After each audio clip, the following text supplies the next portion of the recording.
श्री ब्रह्मचैतन्य महाराज गोंदवलेकर यांची अमृतवाणी प्रपंच व परमार्थ विषयावरील प्रश्नोत्तरी संकलन डॉक्टर मनोहर वर्टीकर.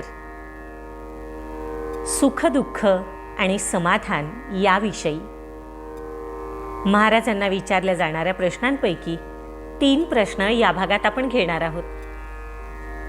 प्रश्न क्रमांक 1. सुख वस्तूंवर अवलंबून असते का? महाराजांचं उत्तर: सुख मिळवण्याच्या आपल्या सर्व कल्पनाच खोट्या आहेत.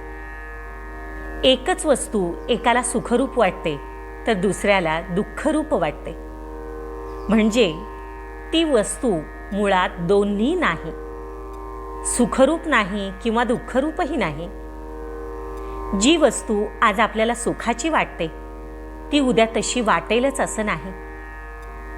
आपली बुद्धी स्थिर नसल्यामुळे आपली सुखाची कल्पनाही स्थिर नाही.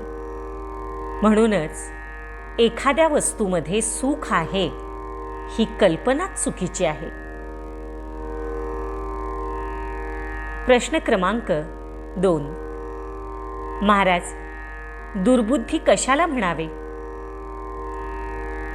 महाराजांचं उत्तर: भगवंतापासून जीवाला जी दूर नेते ती दुर्बुद्धी हे लक्षात ठेवण्यास अगदी सोपं आहे. प्रश्न क्रमांक 3.